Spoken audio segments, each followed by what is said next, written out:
पिछले 7 दिनों से जंगल में बहुत तेज बारिश हो रही है। खोलो, खोलो, दरवाजा खोलो। लाडो, दरवाजा खोलो, हम बारिश में भीग रहे हैं।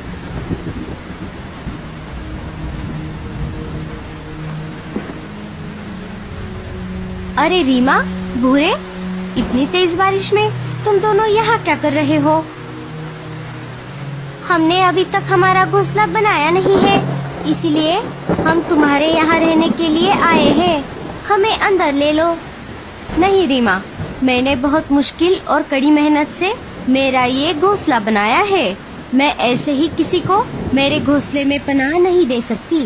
जब घोंसला बनाना था तब तो तुम दोनों बड़े मजे करते हुए घूम रहे थे, और जब मुश्किल हालात झेलने की बारी आई तो बने बनाए घर में रहने के लिए आ गए। 1-2 दिन रहने दोगी तो क्या जाएगा तुम्हारा? 1-2 दिन की बात नहीं है रीमा, बात है आलस और कामचोरी की। ये बारिश में भीगने की सजा तुमको मिलनी ही चाहिए, तब जाकर तुम दोनों की अकल ठिकाने आएगी और तुम दोनों सुधर जाओगे। अगर तुम्हें अंदर ले लिया तो बगैर मेहनत के घोंसला भी मिलेगा और खाना पानी भी। अब चले जाओ यहाँ से, मेरे बच्चों को ठंड लग रही है। हमें घोंसले के अंदर ना लेकर तुमने ये ठीक नहीं किया लाडो, मैं तुम्हें देख लूंगी। रीमा और भूरा वहाँ से चले जाते हैं। मम्मी, हमने उन दोनों को अंदर क्यों नहीं लिया? तुम आगे जिंदगी में सब समझ जाओगे सोनू। कुछ लोग ऐसे ही होते हैं जो हमारा सिर्फ काम पड़ने पर ही इस्तेमाल करते हैं, और जब हमें उनकी जरूरत होती है तो उनके घर के दरवाजे हमारे लिए बंद होते हैं। इसलिए यही अच्छा है कि हम उनसे दूरी बनाए रखें। 2-3 दिन गुजर जाते हैं। अरे, मैंने जितना अनाज जमा किया था वो तो सब खत्म होने वाला है।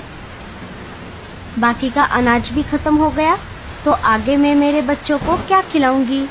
अभी तो मेरे बच्चे सो रहे हैं, लेकिन जब वो सोकर उठेंगे तब उन्हें खाने के लिए अनाज चाहिए।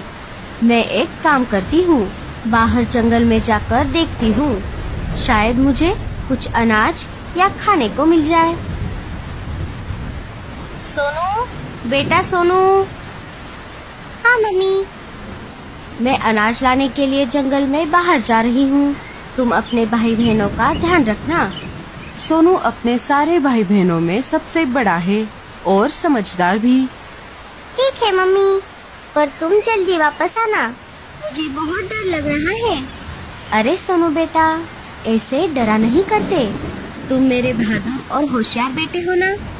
मम्मा, जब तक तुम वापस नहीं आ जाती तब तक हम सब बहुत डरे हुए रहते हैं, और आपको तो पता ही है, जब मेरे दोस्त बबलू की माँ खाना लाने गई थी तब वो घर लौटकर वापस नहीं आई थी। बबलू कहता है कि हम बहुत मस्ती करते थे, इसीलिए उसकी मम्मी उनसे नाराज होकर कहीं दूर चली गई है। अरे नहीं नहीं बेटा, हे ऊपर वाले, अब मैं इन्हें कैसे बताऊं कि बबलू की माँ बुलबुल चिड़िया को शिकारी पंछियों ने पकड़ लिया था। सोनू बेटा, तुम घबराना मत, मैं वैसा नहीं करूँगी। मैं अनाज लेकर जल्दी वापस आऊंगी, मुझे कुछ नहीं होगा। लाडो अपने बच्चों को एक और बार प्यार से देख लेती है।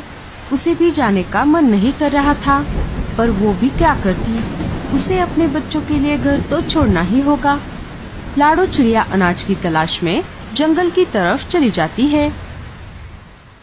कुछ देर ढूंढने के बाद उसे अनाज मिल जाता है।